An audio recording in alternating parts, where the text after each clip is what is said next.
Hello friends, स्वागत है आपका हमारे यूट्यूब चैनल एसएससी टूल्स में। फ्रेंड्स, आज के वीडियो में हम DSSB जीके का सेट नंबर 11 डिस्कस करने जा रहे हैं, जो कि DSSB ग्रेड 4 परीक्षा का 2017 का प्रीवियस ईयर क्वेश्चन पेपर है।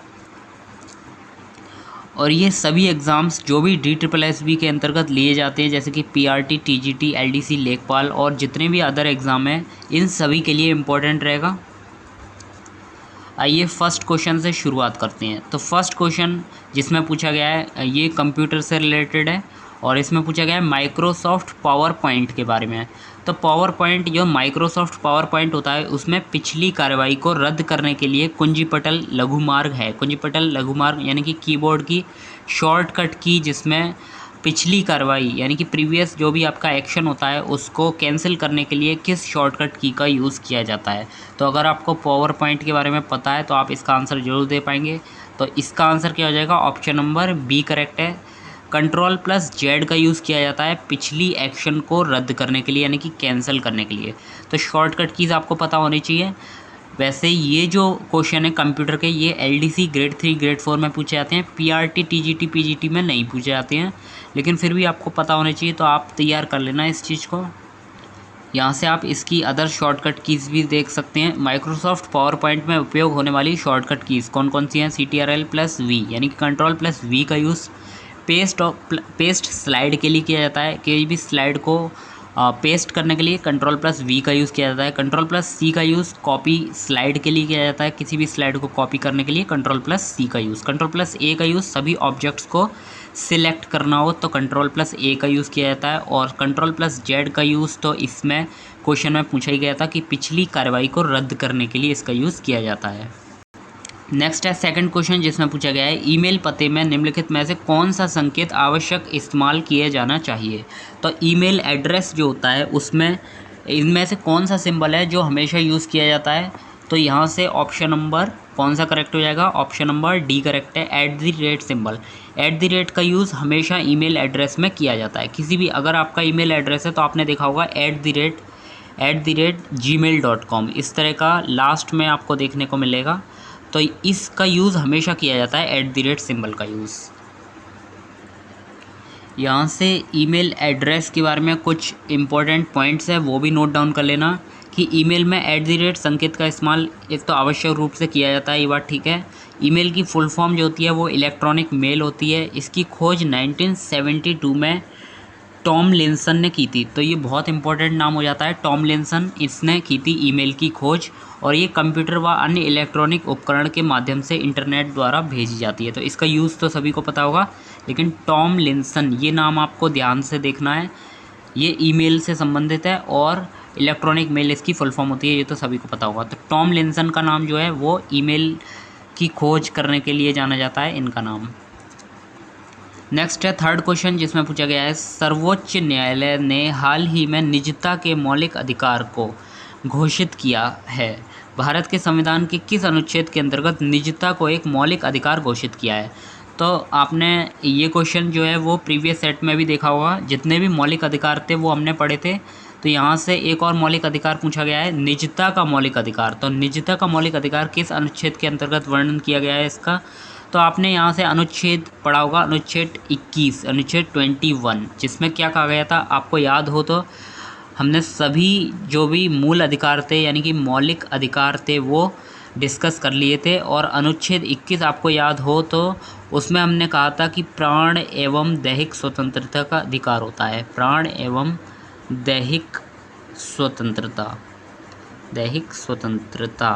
तो यानी कि किसी भी व्यक्ति को प्राण और दैहिक यानी कि शारीरिक स्वतंत्रता की आज़ादी होती है। तो इसी के अंतर्गत निजता का अधिकार वर्णन किया गया है अनुच्छेद 21 के अंतर्गत। तो अनुच्छेद 21 में प्राण एवं दैहिक स्वतंत्रता, और साथ ही ये जो प्राण एवं दैहिक स्वतंत्रता होती है इसी में आता है आपका right to privacy. Right to privacy यानी कि सभी को प्राइवेसी का अधिकार होना चाहिए। तो इसको कहते हैं निजता का अधिकार। और निजता का अधिकार जो होता है वो अनुच्छेद 21 के अंतर्गत प्राण एवं दैहिक स्वतंत्रता के अंतर्गत ही आता है। तो आप यहाँ से समझ सकते हैं कुछ क्वेश्चंस ऐसे होते हैं वो डायरेक्टली ना पूछ करके इनडायरेक्टली यहाँ से पूछ लेते हैं। तो अनुच्छेद 21 आपको याद होगा कि अनुच्छेद 21 में क्या होता है कि प्राण एवं दैहिक स्वतंत्रता, और प्राण एवं दैहिक स्वतंत्रता के अंतर्गत ही निजता के अधिकार को मौलिक अधिकार का दर्जा दिया गया है, यानी कि घोषित किया गया है। तो यहाँ से आप इसका सॉल्यूशन भी पढ़ सकते हैं। जस्टिस खेहर की अध्यक्षता वाली 9 सदस्यीय संविधान पीठ ने अपने फैसले में निजता के अधिकार को अनुच्छेद 21 के तहत प्राण एवं दैहिक स्वतंत्रता के अंतर्गत रखा है। ये तो आपने यहाँ से ये चीज़ पढ़ी होगी, प्राण एवं दैहिक स्वतंत्रता। तो प्राण एवं दैहिक स्वतंत्रता जो है वो अनुच्छेद 21 के अंतर्गत वर्णित किया गया है, और प्राण एवं दैहिक स्वतंत्रता के अंतर्गत ही आपकी निजता का अधिकार आता है। नेक्स्ट है 4th क्वेश्चन, जिसमें पूछा गया है कौन सा लक्षण सिंधु और गंगा नदियों के बीच जल विभाजक की भांति कार्य करता है। तो इनमें से कौन सी श्रेणी ऐसी है जो सिंधु और गंगा के बीच जल विभाजक का कार्य करती है। यहाँ से ऑप्शन नंबर ए इसका दिया गया है आंसर, अरावली श्रेणी। अरावली श्रेणी जो है वो सिंधु और गंगा नदियों के बीच जल विभाजक की भांति कार्य करती है। आप यहाँ से इसका सॉल्यूशन भी पढ़ सकते हैं।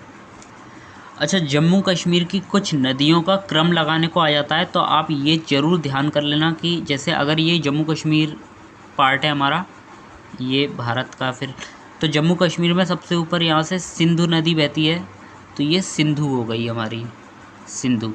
इसके नीचे क्रम लगाने को आ जाता है कि सिंधु नदी के नीचे जो क्रमशः 5 नदियाँ हैं, मुख्य जो 5 नदियाँ हैं, तो उनका क्रम लगाने को आ जाता है। तो आपको यहाँ से ध्यान रखना है JCRBS। तो JCRBS एक आपका फॉर्मूला सा बन गया, ये निमोनिक है जिसके जरिए आप याद कर सकते हैं। जे से हो गया झेलम नदी, सिंधु के नीचे आती है झेलम, झेलम के नीचे फिर सी से होती है चिनाव, चिनाव या चेनाव, चिनाव नदी।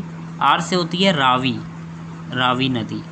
उसके बाद आती है बी से व्यास, व्यास, और एस से होती है सतलज, सतलज। तो यहाँ से आप इसका क्रम याद कर सकते हैं, ये अक्सर पूछ लिया जाता है। तो JCRBS ये ट्रिक आपको याद रखनी है, JCRBS। नेक्स्ट है 5th क्वेश्चन, जिसमें पूछा गया है निम्नलिखित में से कौन सा वेद मुख्यतः लयबद्ध प्रारूप या छंद से मिलकर संगीतात्मक रचना के रूप में बनाया गया है। तो यहाँ कौन सा वेद जो है वो संगीतात्मक रचना के रूप में वर्णन किया गया है। तो कौन सा वेद है, यहाँ से आपको पता होना चाहिए। संगीतात्मक रचना के रूप में जो वेद है वो सामवेद है, यानी कि ऑप्शन नंबर बी करेक्ट है आपका। तो वेदों से संबंधित कुछ क्वेश्चन हैं, सबसे पहले आप इसका सॉल्यूशन देख सकते हैं। यहाँ से ऑप्शन नंबर बी आपका करेक्ट हो जाएगा। यहाँ से आप पढ़ भी सकते हैं कि सामवेद का अर्थ है संगीत या गान। सामवेद को भारतीय संगीत का मूल कहा जाता है। यज्ञों के अवसर पर गाए जाने वाले मंत्रों का संग्रह है इसमें सामवेद में। सामवेद में कुल 1875 ऋचाएँ हैं। इसके पाठ्यकर्ता को उद्गाता कहा जाता है। तो ये सामवेद से संबंधित कुछ विशेषताएं थी दोस्तों। इसके अलावा कुछ वेदों से संबंधित क्वेश्चंस पूछे जाते हैं, तो आपको यहाँ नोट डाउन कर लेना है। सबसे पहले ऋग्वेद, तो ऋग्वेद के संबंधित कुछ क्वेश्चंस जो पूछे जाते हैं आपको याद होने चाहिए। ऋग्वेद में मंडल कितने होते हैं, तो ऋग्वेद में मंडलों की संख्या 10 है, ये अक्सर क्वेश्चन देखने को मिलता है। इसके अलावा सूक्तों की संख्या पूछ लेते हैं, तो ऋग्वेद में 1028 सूक्त हैं, सूक्त। तो 1028 सूक्त हैं और 10 मंडल हैं। इसमें मंत्र जो हैं वो लगभग 11,000 मंत्र हैं, 11,000 मंत्र हैं। तो ये तीनों चीज़ आपको याद कर लेनी है। इसके अलावा आपको ये भी पता होना चाहिए ऋग्वेद में जो है उसमें किसका वर्णन किया गया है। तो आपको ये चीज़ पता होनी चाहिए 10 मंडल, 1028 सूक्त और 11,000 मंत्र हैं।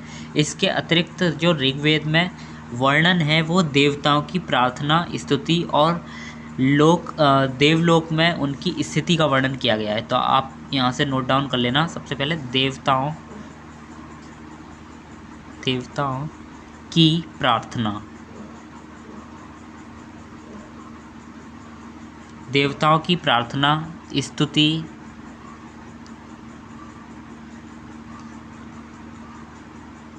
देवलोक में उनकी स्थिति।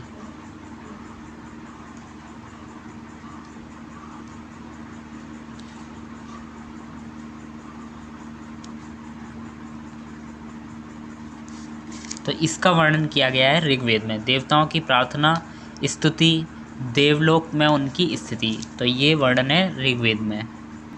नेक्स्ट जो आपका वेद है वो यजुर्वेद। तो यजुर्वेद के बारे में पूछते हैं, इसमें किसका वर्णन किया गया है। तो यजुर्वेद में यज्ञ की विधियाँ वर्णन किया गया है और तत्व ज्ञान का वर्णन। तो या से यजुर्वेद आपको याद हो जाएगा, या से ही यजुर्वेद होता है और या से ही यज्ञ की विधियाँ, तो इस तरह आप याद कर सकते हैं। और तत्व ज्ञान का वर्णन किया गया है। तत्व ज्ञान क्या होता है, तो संसार का निर्माण किस तरह हुआ है, तो और आत्मा परमात्मा, ये सभी चीज़ें तत्व ज्ञान से संबंधित होती हैं। नेक्स्ट है सामवेद, जो आप पढ़ चुके हैं। सामवेद जो है वो संगीतमय रूप है। लास्ट जो आपका वेद आता है वो है अथर्ववेद। अथर्ववेद में जड़ी बूटियों, चमत्कार, जादू टोना और आयुर्वेद यानी कि औषधि का वर्णन किया गया है। तो जो अथर्ववेद है उसमें जड़ी बूटियाँ, चमत्कार, जादू टोना और आयुर्वेद यानी कि औषधि का वर्णन किया गया है अथर्ववेद में। नेक्स्ट है आपका 6th क्वेश्चन, जिसमें पूछा गया है दो देशांतर रेखाओं के बीच समयांतर है। तो देशांतर रेखाएं क्या थी वो हमने प्रीवियस सेट में देखा था। अगर ये पृथ्वी है तो इसमें इस तरह जो रेखाएं खींची जाती हैं, यानी कि नॉर्थ पोल से साउथ पोल को मिलाकर जो भी रेखाएं यहाँ से बनती हैं और 1 डिग्री पर एक रेखा खींची जाती है, तो इस तरह जो भी रेखाएं बनती हैं, तो ये जो होती हैं रेखाएं वो देशांतर रेखाएं कहलाती हैं। तो देशांतर रेखाओं के बीच यहाँ समय अंतराल पूछा गया है। तो ये जैसे अगर एक रेखा है देशांतर 0 डिग्री, फिर ये 1 डिग्री, ये 2 डिग्री, इस तरह की रेखा है, तो इन दोनों के बीच रेखाओं के बीच समय का अंतर कितना होता है। तो दो रेखाओं के बीच जो समय अंतर होता है वो 4 मिनट होता है। तो आपको याद कर लेना है, ये 4 मिनट अंतराल होता है दो रेखाओं के बीच का। यहाँ से आप इसका सॉल्यूशन भी देख सकते हैं कि विश्व का मानक समय ग्रीनविच से ज्ञात किया जाता है। यह रेखा लंदन के ग्रीनविच नामक शहर से गुजरती है। ग्रीनविच रेखा पृथ्वी को 2 लंबवत भागों, पूर्वी और पश्चिमी भाग में बांटती है। इस रेखा से पूर्व दिशा में 180 डिग्री जो देशांतर रेखाओं को पूर्वी देशांतर रेखा और पश्चिम की ओर 180 डिग्री देशांतर रेखाओं को पश्चिमी देशांतर के नाम से जाना जाता है। पृथ्वी 24 घंटे में एक चक्कर लगाती है। 24 घंटे में 360 डिग्री घूमती है, अतः पृथ्वी को 1 डिग्री घूमने में 4 मिनट का समय लगता है। तो आप यहाँ से देख सकते हैं कि पृथ्वी जो है वो टोटल 24 घंटे में 360 डिग्री घूमती है। और अगर यही बात पूछी जाए 360 डिग्री जब 24 घंटे में घूमती है 360 डिग्री, तो 1 डिग्री घूमने में कितना मिनट लगेगा। तो मैथ्स अगर आप मैथ्स के जरिए से सॉल्व करेंगे तो 4 मिनट लगेगा। तो इसलिए जो है इसका आंसर क्या हो जाएगा, 4 मिनट हो जाएगा। तो आप यहाँ से देख सकते हैं, अगर ये जैसे पृथ्वी है तो यहाँ इस तरह की जो रेखाएं हैं वो टोटल कितनी होती है, इस तरह की जो 360 टोटल रेखाएं होती हैं। तो 360 यानी कि 24 घंटे में जब 360 घूमती है, आप यहाँ से सॉल्व कर सकते हैं। 24 घंटे में घूमती है 360 डिग्री। हम इसको उल्टा करके लिख सकते हैं इस तरह, 360 डिग्री घूमती है कितने देर में, 24 घंटे में। तो हम कह सकते हैं कि 24 घंटे, तो यहाँ पूछा है कि 1 डिग्री कितने मिनट में घूमेगी, तो 1 डिग्री घूमेगी 24/360। अब ये आवर है, आवर को हमने मल्टीप्लाई 60 कर दिया तो ये मिनट में कन्वर्ट हो गया। यहाँ से आप सॉल्व कर सकते हैं, 0 से 0 कैंसिल, 6 6 या 36 और 6 4 या 24, यानी कि आपका आंसर आया 4। तो 4 मिनट आपका आंसर आ गया यहाँ। तो आपको याद ना रहे तो आप वहाँ से सॉल्व भी कर सकते हैं कि पृथ्वी जब 24 घंटे में एक चक्कर लगाती है और 24 घंटे में जब एक चक्कर लगाती है तो 24 घंटे में 360 डिग्री घूम जाती है, क्योंकि ये देशांतर रेखाएं टोटल कितनी होती है, 360। तो आप यहाँ से सॉल्व कर सकते हैं, जब 360 डिग्री 24 घंटे को दर्शाता है तो 1 डिग्री किसको दर्शाएगा, 4 मिनट को। तो सॉल्व भी कर सकते हैं या फिर याद भी रख सकते हैं इसको। नेक्स्ट जो 7th क्वेश्चन है वो करंट का क्वेश्चन है, तो आपको ये छोड़ देना है। नेक्स्ट जो आपका क्वेश्चन है 8th क्वेश्चन है, जिसमें पूछा गया है निम्नलिखित में से कौन सी भारतीय नौसेना की सेवा में भारत निर्मित परमाणु पनडुब्बी है। तो परमाणु पनडुब्बी जो है, तो यहाँ ऑप्शन 4 दिए गए हैं, सागरिका, अरिहंत, सिंधुराज और अरिधामन। तो इसमें से जो परमाणु पनडुब्बी है वो अरिहंत है। आपको यहाँ से पता होना चाहिए कि अरिहंत जो होती है, अरिहंत INS, अरिहंत का नाम आता है जो INS अरिहंत। तो ये भारत की स्वदेशी निर्मित पनडुब्बी है और ये पहली भारत की परमाणु ऊर्जा संपन्न पनडुब्बी है। यहाँ से आप इसका सॉल्यूशन पढ़ सकते हैं। देश में स्वदेशी तकनीक से निर्मित पहली परमाणु क्षमता युक्त यानी कि संपन्न पनडुब्बी INS अरिहंत है। INS अरिहंत का नाम जो है वो आता है पहली परमाणु क्षमता संपन्न पनडुब्बी में। और एडवांस टेक्नोलॉजी वेसल पर आधारित INS अरिहंत पनडुब्बी का निर्माण जो है वो विशाखापट्टनम के शिप बिल्डर सेंटर में हुआ था। अरिहंत पनडुब्बी को वर्ष 2009 में लॉन्च किया गया था। 2016 में इसे भारतीय नौसेना में शामिल किया गया था। नेक्स्ट है 9th question, most important question, बार बार देखने को मिलता है आपको कंपटीशन में।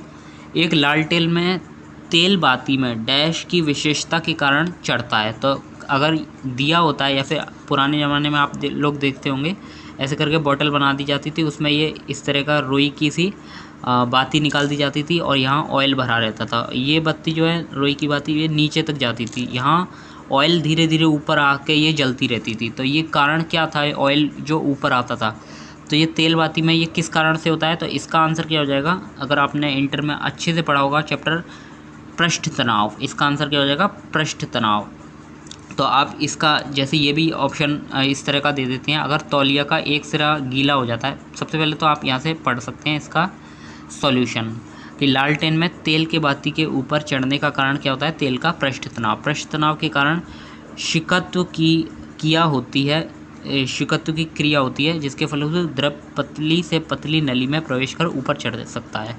तो यही कारण होता है पृष्ठ तनाव। जैसे आप लोग टॉवल को देखते होंगे, टॉवल का अगर एक सिरा गीला कर दो तो वो धीरे धीरे पूरी टॉवल गीली हो जाती है। तो इसका कारण भी यही है, ये छोटी छोटी केश नलियाँ बन जाती हैं और पृष्ठ तनाव के कारण ये पानी जो है वो एक से दूसरी केश नली में प्रवेश कर जाता है और पूरी तौलिया को गीला कर देता है। तो इसका भी आंसर क्या हो जाएगा पृष्ठ तनाव। नेक्स्ट है 10th क्वेश्चन जिसमें पूछा गया है भारत में सशस्त्र बलों का सर्वोच्च सेनापति कौन होता है। तो जितने भी भारत में तीनों सशस्त्र बल हैं उसका सर्वोच्च सेनापति कौन होता है, तो इसका आंसर क्या हो जाएगा भारत का राष्ट्रपति। तो भारत का राष्ट्रपति जो होते हैं प्रेसिडेंट ऑफ इंडिया, वो सर्वोच्च सेनापति होते हैं तीनों सेनाओं के, सशस्त्र बलों के। तो आप यहाँ से इसका सॉल्यूशन भी पढ़ लेना एक बार। और ये आर्टिकल मत याद करना, आर्टिकल जितने भी इम्पोर्टेंट आर्टिकल्स हैं वो हम आपको लास्ट में प्रोवाइड करेंगे, वहीं से आपको देखने को मिल जाएगा। भारतीय संविधान के अनुच्छेद 53 के अनुसार राष्ट्रपति रक्षा बलों को सर्वोच्च सेनापति या सर्वोच्च कमांडर होता है, कमांडर इन चीफ। ये वर्ड देखने को मिलता है आपको, सर्वोच्च तीनों सेनाओं का कमांडर इन चीफ या कमांडर कौन होता है, तो वो राष्ट्रपति होता है। राष्ट्रपति युद्ध और शांति की घोषणा भी करता है और राष्ट्रपति अपने इस अधिकार का प्रयोग कानून के अनुसार करता है, परंतु इस विषय पर कानून निर्माण का अधिकार संसद के पास है। आपने देखा होगा कि राष्ट्रपति जो होता है सर्वोच्च सेनापति या सर्वोच्च कमांडर कहा जाता है।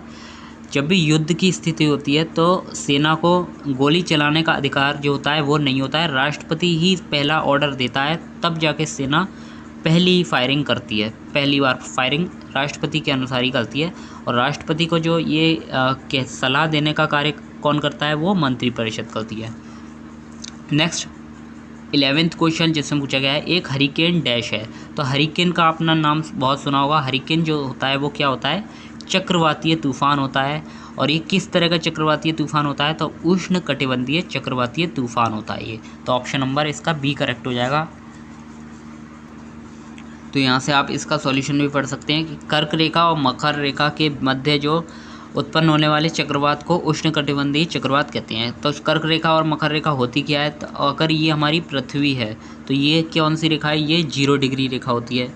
और ऊपर ये जो रेखा होती है 23.5 डिग्री नॉर्थ जो रेखा होती है वो होती है कर्क रेखा। और नीचे जो साउथ में होती है 23.5 डिग्री साउथ, तो ये जो होती है ये मकर रेखा होती है। ये होती है कर्क रेखा और ये होती है मकर रेखा। ये होती है ट्रॉपिक ऑफ कैंसर और ये होती है ट्रॉपिक ऑफ कैप्रिकॉर्न। तो इन दोनों के बीच में यहाँ जो भी चक्रवातीय तूफान आते हैं उसे हम उष्णकटिबंधीय चक्रवातीय तूफान कहते हैं। तो ये जो चक्रवातीय तूफान है इसको हरिकेन जो था, हरिकेन भी एक यही वाला तूफान है जो यहाँ इस एरिया में आता है। तो यहाँ से आगे पढ़ लेते हैं। इन चक्रवातों की ऊर्जा का मुख्य स्रोत संघनन की गुप्त ऊष्मा है। तो ये कारण आप देख लेना, संघनन की गुप्त ऊष्मा इसका कारण होता है। इन चक्रवातों का व्यास 80 से 300 किलोमीटर, इंपॉर्टेंट नहीं है। इसमें घनघोर वर्षा होती है। हरिकेन एक उष्णकटिबंधीय चक्रवात है। अच्छा, यहाँ से ये इंपॉर्टेंट है, इसको भारत में क्या कहते हैं, तो भारत में गर्त या अवदाव कहा जाता है। चलो ये तो नहीं पूछते, लेकिन ऑस्ट्रेलिया में इसको बिलीबिली कहा जाता है। ये बहुत ज़्यादा पूछते हैं। हरिकेन को ऑस्ट्रेलिया में क्या कहा जाता है, तो ऑस्ट्रेलिया में चक्रवातीय जो तूफान होता है इसको बिलीबिली, और यूएसए में यानी कि संयुक्त राज्य अमेरिका में हरिकेन के नाम से जाना जाता है। चीन में टाइफून के नाम से जाना जाता है। ये चीज़ आप नोट डाउन कर लेना, मोस्ट इम्पॉर्टेंट चीज़ है और मोस्टली आपको ये चीज़ें देखने को मिलेंगी अक्सर। ऑस्ट्रेलिया में बिलीबिली, हरिकेन जो है वो यूएसए में, और चीन में टाइफून के नाम से जाना जाता है चक्रवातीय तूफान को। वो भी उष्ण कटिबंधीय चक्रवातीय तूफान की बात हो रही है यहाँ। नेक्स्ट है 12th नंबर का क्वेश्चन, जो डिजी लॉकर से संबंधित है। ये तो बहुत सरल सा क्वेश्चन है। डिजी लॉकर के बारे में निम्नलिखित में से क्या सत्य नहीं है, तो डिजी लॉकर के बारे में इसमें से क्या सत्य नहीं है, तो 4 ऑप्शन दिए गए हैं। तो दस्तावेज की प्रति इलेक्ट्रॉनिक रूप में व्यक्ति के निजी कंप्यूटर या मोबाइल पोर्टल पर भंडारित होती है। 1 GB का भंडार स्थान उपलब्ध करवाता है, या आधार से जोड़ना अनिवार्य है। इसको उपरोक्त में से सभी सत्य हैं, तो इसका ऑप्शन क्या हो जाएगा, तो इसका ऑप्शन नंबर डी करेक्ट हो जाएगा। ये सभी सत्य है कि इसको आधार से जोड़ना अनिवार्य होता है। जैसे आपने देखा होगा डिजी लॉकर, आपने अगर सीटेट क्वालिफाई किया होगा तो सीटेट में आपके मार्क्स कितने हैं, सबसे पहले वो आंसर यहाँ कमेंट बॉक्स में लिख देना।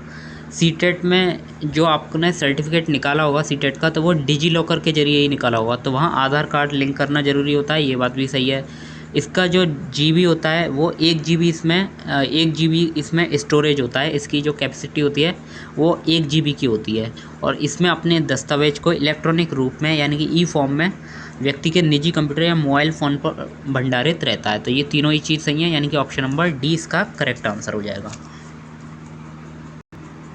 नेक्स्ट है 13th क्वेश्चन, जिसमें पूछा गया है किस संविधान संशोधन के द्वारा दिल्ली को एक विधानसभा दी गई।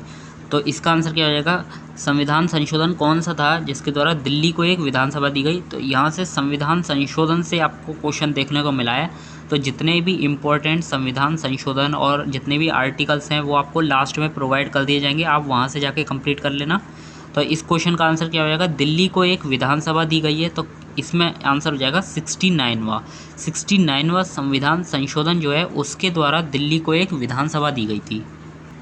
यहाँ से आप इसका सॉल्यूशन भी पढ़ सकते हैं कि भारतीय संविधान के 69वें संविधान संशोधन के 1961 में हुआ था। इसके तहत दिल्ली के लिए विधानसभा और उसके प्रति उत्तरदायी मंत्रिपरिषद की स्थापना का प्रावधान किया गया था।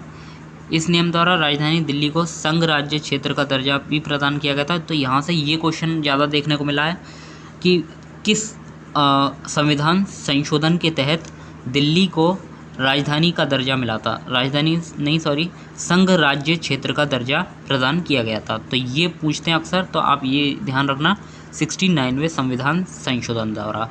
वैसे जितने भी प्रमुख संविधान संशोधन अब तक हुए हैं, तो जितने भी इम्पोर्टेंट होंगे वो हम आपको लास्ट में प्रोवाइड करेंगे, आप वहाँ से जाकर कंप्लीट कर लेना। और आर्टिकल्स के भी वीडियो आपको प्रोवाइड कर देंगे, वहीं से फंस जाएगा आपका। और दिल्ली को राष्ट्रीय राजधानी का क्षेत्र तथा इसे प्रशासक को उपराज्यपाल कहा जाता है। नेक्स्ट है 14th क्वेश्चन, जिसमें पूछा गया है किस अनुच्छेद के अंतर्गत संसद को संविधान संशोधन की शक्ति प्रदान की गई है। तो संसद को संविधान संशोधन करने की शक्ति किसके तहत प्रदान की गई है, आपको ये चीज़ तो पता होनी चाहिए, मोस्ट इम्पॉर्टेंट चीज़ है ये। तो जितने भी प्रमुख संविधान संशोधन होते हैं वो अनुच्छेद 368 के अकॉर्डिंगली किए जाते हैं। तो अनुच्छेद 368 यानी कि ऑप्शन नंबर सी करेक्ट हो जाएगा। संसद जो होती है वो संविधान संशोधन की शक्ति उसको अनुच्छेद 368 के अंतर्गत प्राप्त होती है। यहाँ से आप इसका सॉल्यूशन भी पढ़ सकते हैं। नेक्स्ट है 15th क्वेश्चन, जिसमें पूछा गया है एक डिजिटल फोटोग्राफ का रिजोल्यूशन डैश में नापा जाता है। तो डिजिटल फोटोग्राफ जो होता है उसका रिजोल्यूशन, आपसे कोई भी फॉर्म भरते हो आप, तो वहाँ से साफ आपको ये चीज़ देखने को मिलती है, वहाँ निर्देश दिए जाते हैं कि डिजिटल फोटोग्राफ जो भी आप अपलोड करेंगे तो वो इस रिजोल्यूशन में या इतने पिक्सल का होना चाहिए। तो यानी कि इसका ऑप्शन नंबर ए करेक्ट है, पिक्सल और मेगापिक्सल ये चीज़ आती है डिजिटल फोटोग्राफ के रिजोल्यूशन में। तो रिसोल्यूशन को किसके द्वारा नापा जाता है? पिक्सल के द्वारा। यहाँ से आप इसका सॉल्यूशन भी पढ़ सकते हैं। नेक्स्ट है 16th क्वेश्चन। 16th क्वेश्चन जिसमें 2016 का है, ये करंट अफेयर्स का, ये छोड़ देना है आपको। और यहाँ जितने भी इम्पोर्टेंट फिल्म अवार्ड्स हैं वो आपको हमारे मई की करंट अफेयर्स में, मई 2021 करंट अफेयर्स की जो है उसमें जितने भी फिल्म अवार्ड्स हैं वहाँ आपको अवार्ड्स दिए गए हैं। वैसे आप तैयार मत करना, क्योंकि लास्ट में जो हम सीरीज़ निकालते हैं वहीं से आपके क्वेश्चंस देखने को मिल जाएंगे करंट अफेयर्स के, तो आप वहाँ से भी तैयार कर सकते हैं। नेक्स्ट है 37th यानी कि 17th नंबर का क्वेश्चन। 17th नंबर का क्वेश्चन जिसमें पूछा गया है कालिदास सम्मान डैश क्षेत्र में प्रदान किया जाता है। तो कालिदास सम्मान जो है वो किस क्षेत्र में प्रदान किया जाता है? तो शास्त्रीय संगीत, नृत्य और थिएटर और प्लास्टिक कला, इन तीनों के क्षेत्र में ही कालिदास सम्मान जो है वो प्रदान किया जाता है, और ये MP यानी कि मध्य प्रदेश में दिया जाता है। तो कालिदास सम्मान जो है वो संगीत, नृत्य और थिएटर, प्लास्टिक कला, इन सभी क्षेत्र में।